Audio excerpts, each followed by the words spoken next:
1 João 2, de 1 a 9. Eu quero ler a versão que eu tenho aqui na Bíblia e depois quero ler a versão que eu coloquei na tela, tá certo? 1 João 2, de 1 a 9. O texto diz assim, irmãos: Meus filhinhos, estas coisas vos escrevo, para que não pequeis. Se alguém pecar, temos um advogado para com o Pai, Jesus Cristo, o justo. Ele é a propiciação pelos nossos pecados, e não somente pelos nossos pecados, mas também pelos de todo o mundo. E nisto sabemos que o conhecemos e se guardamos ou guardarmos os seus mandamentos. Aquele que diz, eu conheço e não guarda os seus mandamentos, é mentiroso, e nele não está a verdade. Mas qualquer que guarda a sua palavra, o amor de Deus está nele verdadeiramente aperfeiçoado. Nisto conhecemos que estamos nele. Aquele que diz que está nele também deve andar como ele andou. Amém? Os irmãos me acompanham ainda a leitura agora na tela, que não faz muita diferença, mas é uma outra versão. Meus filhinhos, estas coisas vos escrevo para que não pequeis, e se alguém pecar, temos um advogado para com o Pai, Jesus Cristo, o justo. E ele é a propiciação pelos nossos pecados, e não somente pelos nossos pecados, mas também pelos de todo o mundo. E nisto sabemos que o conhecemos se guardarmos os seus mandamentos. Aquele que diz, eu conheço e não guarda os seus mandamentos, é mentiroso, e nele não está a verdade. Mas qualquer que guarda a sua palavra, o amor de Deus está nele verdadeiramente aperfeiçoado. Nisto conhecemos que estamos nele. Aquele que diz que está nele também deve andar como ele andou. Amém. Parece que a leitura foi a mesma. Era para eu ter colocado aqui a NVI, que é a Nova Versão Internacional, mas eu não gostei, eu acho que não gostei não apreciei um termo e aí coloquei a corrigida mesmo, não é? São idênticas ambas as lidas. Irmãos, na realidade, o tema dessa mensagem é o perfil do cristão verdadeiro. O perfil do cristão verdadeiro, não é? E um dia, um tempo aí atrás, eu falando sobre um crente de primeira, né? Eu até tirando a brincadeira, o crente de primeira aqui, né? Primeira igreja. Mas também um crente de primeira categoria, não é? Um crente verdadeiramente crente. Aí alguém mais perguntador indagou, ô pastor, aí tem crente falso, é? Tem crente de segunda, né? Tem crente falso, tem cristão falso, né? Irmãos, olha, Jesus falou que existe joio e trigo, não é? Jesus falou que existe joio e trigo. E uma coisa é joio e outra coisa é trigo, nós sabemos muito bem, embora eles parecem muito, não é? Se parecem muito. Eu vi uma vez o joio, porque o trigo é muito mais conhecido, embora não tão comum aqui no Nordeste, mas eu já tinha visto o trigo. O joio eu não sabia nem como era, a não ser por imagem, por foto, que nós percebemos nos livros. E um dia eu vi, assim como eu vi também uma semente de mostarda, não é? Que alguém me apresentou, pequenininha mesmo. Não é? Alguém já disse que é do tamanho da cabeça de um alfinete. É mole? O grão de mostarda, o tamanho da cabeça de um alfinete. É pequenininho mesmo. Então, o que nós sabemos é que tudo que tem valor tem um lado falso. Tá certo? Isso é um fato.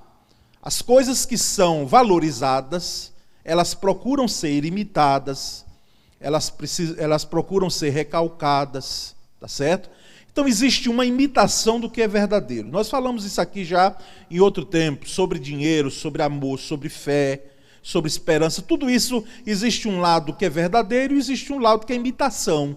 É fake, não é? Fake news. Um crente pode estar sendo enganando, aliás, ele mesmo, porque sendo enganado é pelo diabo, né? E ele se auto-enganando, pensando que ele é crente, mas a conduta dele é incoerente. A conduta, a fé, os princípios, os valores são incoerentes com a vida cristã e isso vai ser revelado em algum momento, tá certo? Por mais que ele tente esconder as garras, não é, de um falso cristão, mas haverá um momento que isso deixará claro. Não é uma questão de obras, tá certo? Porque alguém pode interpretar a vida cristã como uma questão de fazer. Eu sou porque faço. Não.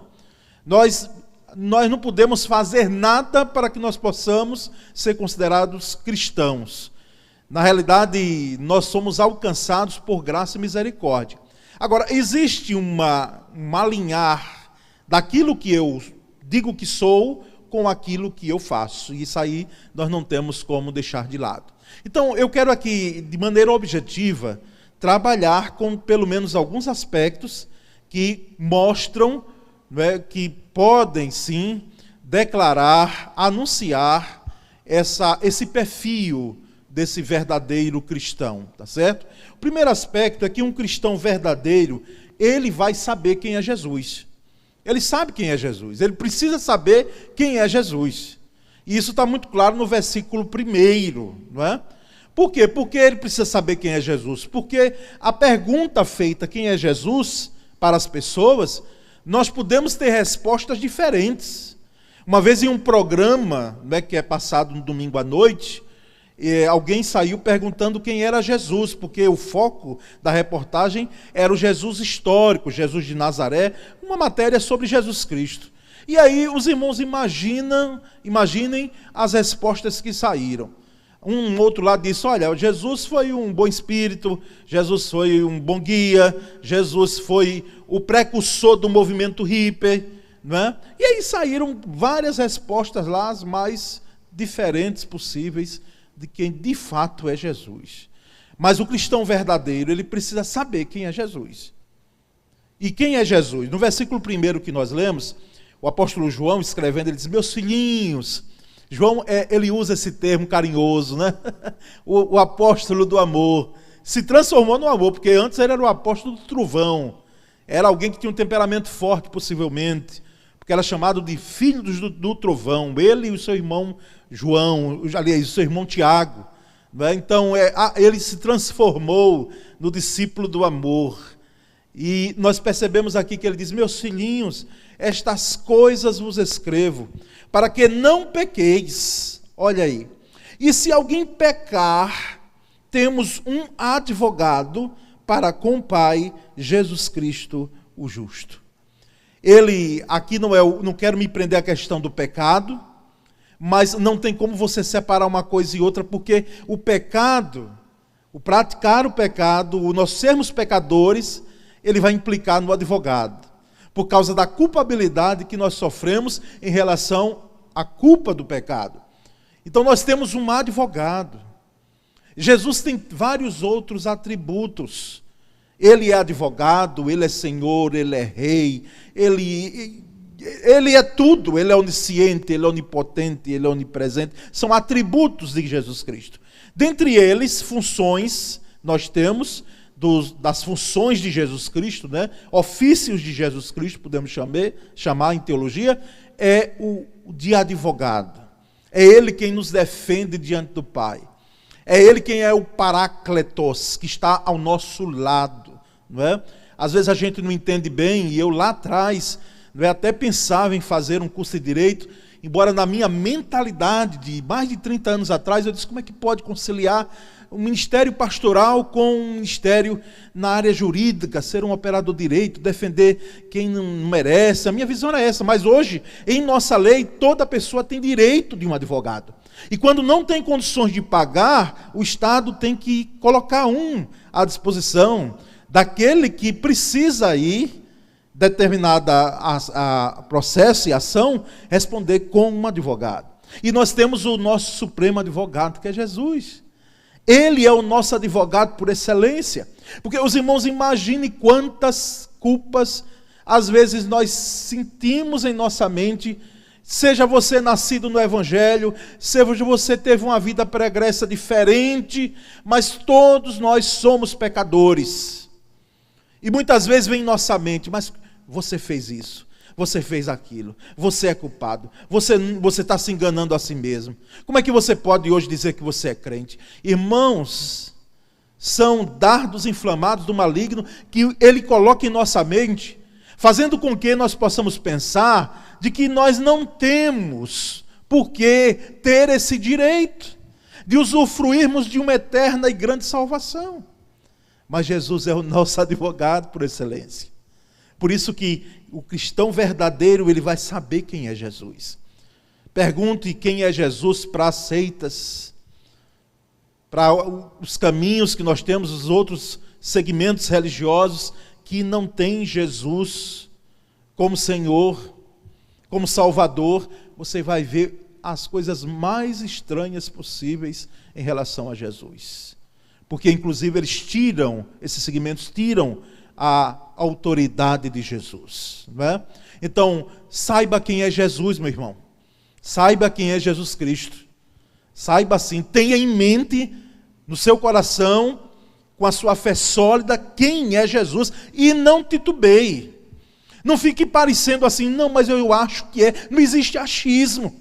Existe convicção, sim. Jesus é Salvador e Senhor, Ele é Redentor, Ele é advogado nosso por excelência. Ele é. Mas há um segundo aspecto: o cristão verdadeiro confia naquilo que Jesus fez. Ele sabe o que Jesus fez.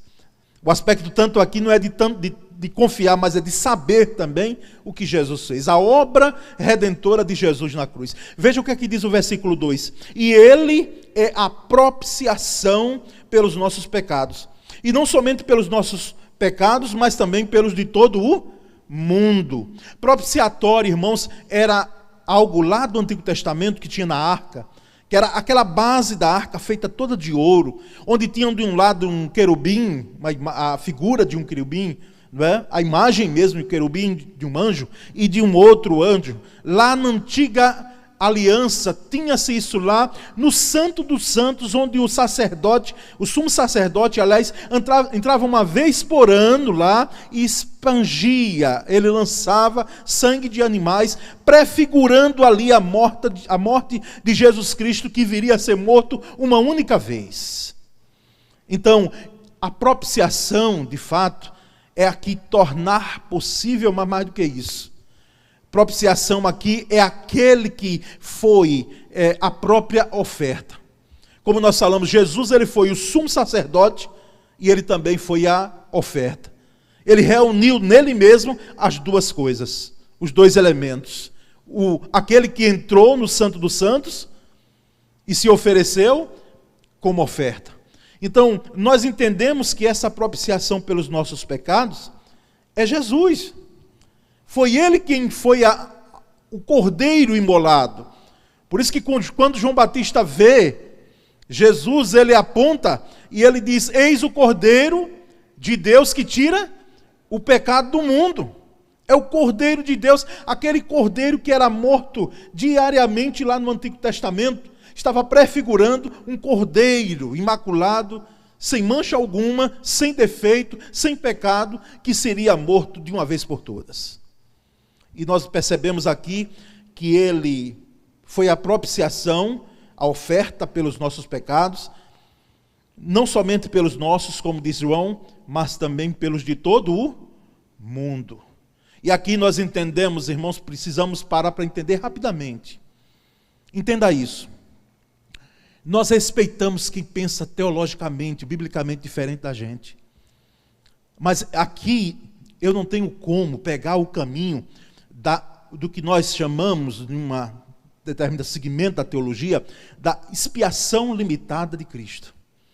Expiação limitada. A expiação limitada, depois você pode ler um pouquinho mais adiante, em outros livros, ou até num site de pesquisa melhor, site bom, viu? Site que tem uma teologia boa, tem autores bons, procure batistas, não é?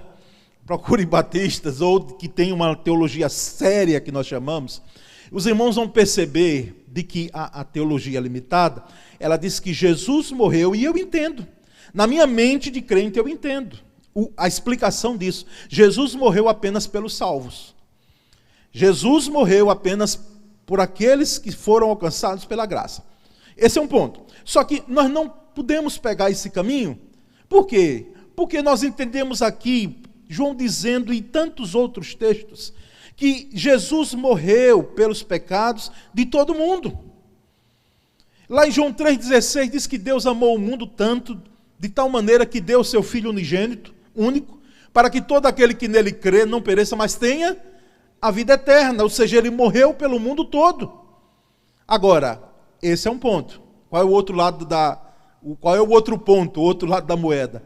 É que o fato de Jesus ter morrido por todos, a morte dele ser uma expiação que alcança o mundo e foi para o mundo, nem todo mundo, irmãos, infelizmente, é alcançado pela graça de Deus. Mas não é mesmo. Isso aqui nós já falamos. Não existe aqui uma salvação para todos. Porque você vai encontrar gente dizendo assim, mas Deus é tão bom, Deus é tão misericordioso que não vai mandar ninguém para o inferno. E Ele não manda mesmo não. Deus não manda ninguém para o inferno. A pessoa própria é que ela, com a sua própria dureza de coração, não reconhece a graça de Deus e não se deixa alcançar por essa graça que é irresistível. Mas o coração está tão duro, tão cauterizadamente, de que ela pensa que ela é um Deus e que ela não precisa de Deus. Ou o Deus dela são outras coisas, como o dinheiro, como outras pessoas, outras coisas. Então, há um segundo aspecto aqui. O cristão verdadeiro confia naquilo que Jesus fez. Ele sabe o que Jesus fez. Ele não apenas sabe quem é Jesus, e já é muito, né? É o suficiente, em termos de um primeiro momento, saber quem é Jesus e saber o que Jesus fez. Mas há um terceiro aspecto. O cristão verdadeiro faz o que Jesus manda. O que Jesus manda. Jesus não pede, tá certo, meus irmãos? Para quem é crente. Ele manda, ele ordena. Ele não faz pedido. Né? Aqui, quem serviu as Forças Armadas, e nós nem precisamos servir para saber, de que no movimento ou na estrutura militar, não existe pedido de alguém superior, com uma patente superior, a alguém com uma patente inferior. Há uma ordem, e a ordem deve ser cumprida, não é? Deve ser cumprida. O caso é que Jesus, aqui, ele, na realidade, está ordenando para o bem. Ele não está ordenando para o mal. Ele está ordenando para a vida. E não está ordenando para a morte. Ele está ordenando aqui para a libertação. E não para o aprisionamento. E no versículos 3 a 5 nós percebemos isso. Acompanhe a leitura comigo e diz: nisto sabemos que o conhecemos se guardarmos os seus mandamentos. Ou seja, o que ele mandar, nós obedecemos. Mandamentos aqui não tem em mente aqueles 10 mandamentos lá de Deuteronômio, lá de Êxodo. Não são apenas esses. Mandamentos aqui é o que a palavra diz que eu preciso fazer como uma vida, ou fruto de uma vida que já conhece a Cristo. E no versículo 4 ele diz: aquele que diz eu conheço e não guarda os seus mandamentos é mentiroso, e nele não está a verdade. Ou seja, se a minha vida é incoerente daquilo que eu falo, eu creio e faço, eu sou mentiroso. Eu sou alguém que está tendo a atitude de um ator, né? Entre aspas aí, e está demonstrando aquilo que de fato eu não sou. Então, o versículo 5 ele diz: mas qualquer que guarda a sua palavra, o amor de Deus está nele verdadeiramente aperfeiçoado. Guardar a palavra, irmãos. Quando nós guardamos a palavra, nós obedecemos a palavra. Guardar a palavra é obedecer a palavra. Guardar a palavra é cumprir a palavra, não é? E quando nós guardamos a palavra, nós obedecemos ao dono da palavra, que é a própria palavra viva e encarnada. E no versículo 5 e último desse aspecto, ele diz: mas qualquer que guarda a sua palavra, o amor de Deus está nele verdadeiramente aperfeiçoado, e nisto conhecemos que estamos nele. O cristão verdadeiro, ele de fato vai obedecer o que Jesus mandar. É o que diz o hino, não é? Antigo do canto cristão que a gente entoa, não é? O fiel obedece ao que Cristo mandar. Ao que Cristo mandar. Eu estava com um jovem sábado passado, pela internet, né? Encontro pela internet, tratando sobre Jonas, profeta Jonas. Jonas é uma história. Mas não critico muito Jonas não, porque Jonas, aliás, é às vezes parecido com alguns crentes. Jonas recebeu uma ordem para ir para um local e ele foi para outro, 800 quilômetros de distância, num lado oposto, não é? Correndo para não ir, porque ele tinha as razões que nós no estudo colocamos. Então, a obediência. Irmãos, não existe vida cristã próspera.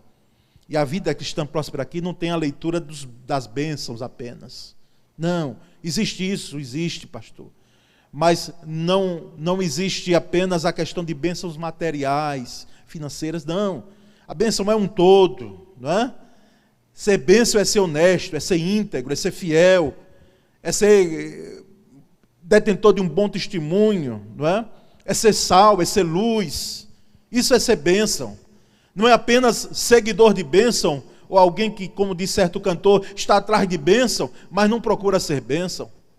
Tem gente que quer bênção, mas não quer ser um transmissor de bênção para os outros. E nós entendemos perfeitamente aqui que não existe vida cristã saudável sem obediência. Sem obediência. Sem vida santa. Sem vida no altar. Sem vida de contrição. Sem vida de quebrantamento. Sem vida de colocar joelho no chão no sentido de oração. Você pode até orar deitado ou em pé, mas assim, o joelho no chão é um símbolo de quebrantamento. Não existe. Então, o cristão verdadeiro, ele vai fazer o que Jesus mandar, não é? O que Jesus mandar. Mas há um quarto e último aspecto. Um cristão verdadeiro anda como Jesus andou. Anda como Jesus andou. Versículo 6 e último, diz, aquele que diz que está nele, aquele que dizendo, eu sou de Deus, sou de Cristo, tal, também deve andar como ele andou. Eu já fiz referência aqui um tempo atrás, de um best-seller, um livro, romance, é tido como romance evangélico. O que faria Jesus e seus passos? Aqui teve alguém que leu, não é além de mim. O que faria Jesus e seus passos?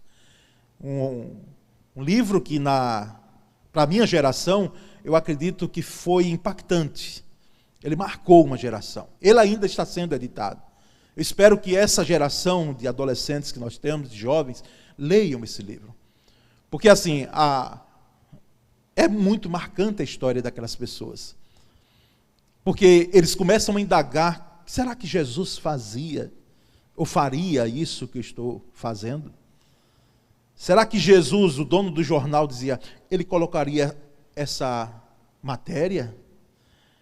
Alguém que tinha uma outra profissão dizia, será que Jesus faria isso?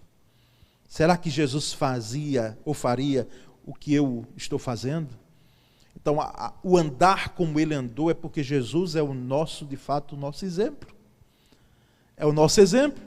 Andar aqui, o sentido, você pode ver na Bíblia lá que Enoque andou tanto com Deus, a gente vê lá no Gênesis, né?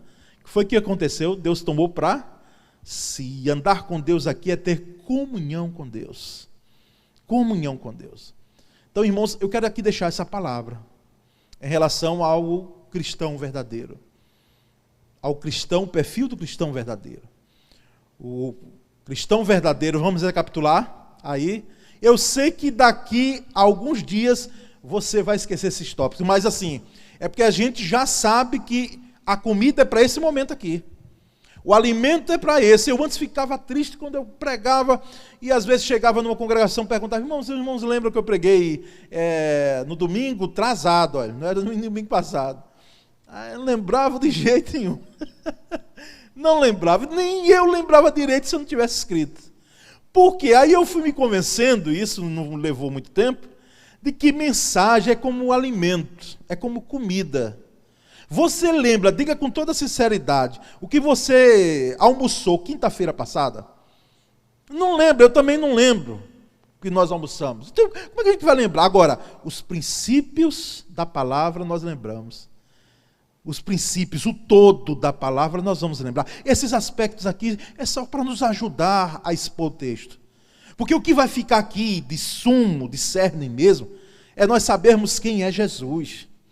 de fato quem é Jesus, o que ele fez por nós, a obra redentora que ele fez, que ele foi a própria oferta por nós. Como diz o ponto 3, ele diz e nós precisamos obedecer, ele manda, e nós precisamos andar como ele andou. O todo aí, na realidade dessa mensagem, é que você precisa ser verdadeiramente um cristão. Um cristão. E o verdadeiro cristão, ele vai ter uma vida semelhante, não é igual, semelhante ao do seu mestre. Não é?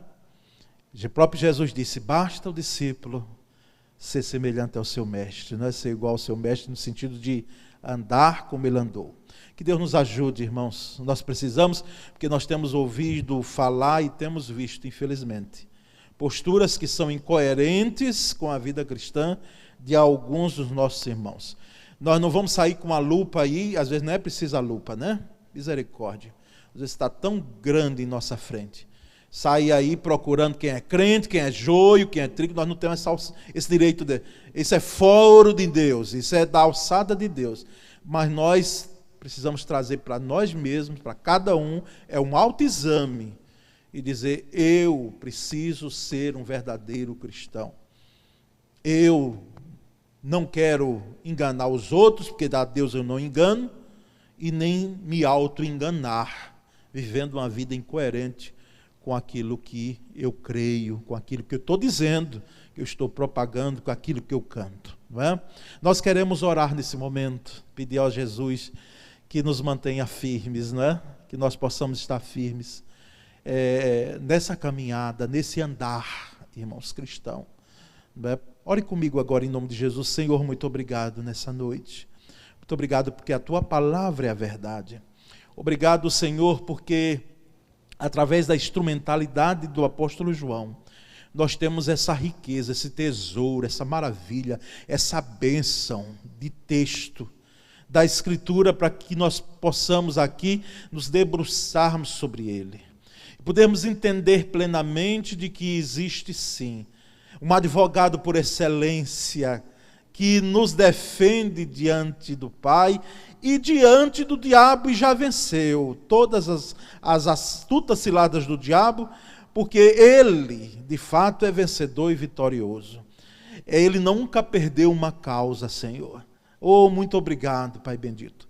Nós te agradecemos nessa noite, pedimos solidez e pedimos um alinhamento, Senhor, daquilo que nós cremos com aquilo que fazemos. Daquilo, Senhor, que nós professamos e nós praticamos, Pai. Ajuda-nos, Pai bendito. Essa é a nossa oração e nós a fazemos em nome de Jesus Cristo. Amém. Graças a Deus.